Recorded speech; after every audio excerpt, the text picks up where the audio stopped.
తద్దినాలు పిండాలు. ఎదిగచ్చేత్ పరలోకం దేహదేశాని నిర్గత కస్మాద్భుయో నఛాయాతి బంధుస్నేహ సమాకుల. ఈ కాయమి పరమగు లోకము వెంచేయుచో నలోపోలోయని శోకాకులగు సఖిబంధుల యాకలనము మరలజేయనై రాడెలా.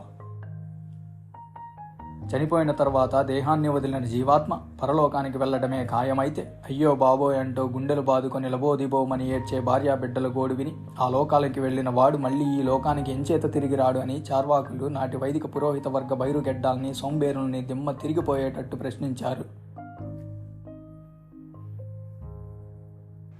స్వర్గస్థితా యదా తృప్తిం గచ్చయస్తత్ర దానథ ప్రాసదస్యో పరిస్థానామ్రత కస్మాన్నదీయతే.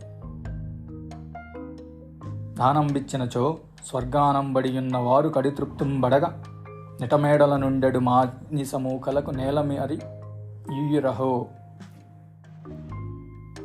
ఈ లోకంలోని బ్రాహ్మలకి గోదాన భూదాన హిరణ్యదానాలను ఇస్తే చచ్చి స్వర్గాన ఉన్న పితృదేవతలకు తృప్తి కలిగే పక్షంలో మేడపై ఉన్న వారికి కింద అంతస్తులోనే భోజనం పెట్టవచ్చు కదా అని వారు ప్రశ్నించారు. అంచేత ఈ దినాలు తద్దినాలు ఎండిగడ్డి కన్నా నిష్ఫలమైనవని వైదిక పురోహిత వర్గం తమ బతుకు తెరువు కోసం ఈ మాయోపాయాలని పన్ని జనం దగ్గర ధనాన్ని దోచుకుంటున్నారు అని ఖచ్చితంగా చెప్పారు. మహాకవి వేమన ఏమన్నాడో చూడండి. పిండములను చేసి పితరుల తలపోసి కాకులకును బెట్టు గాడ్దెల్లారా పెంట తినడి కాకి పితృడెట్లాయరా విశ్వదాభిరామ వినురవేమ.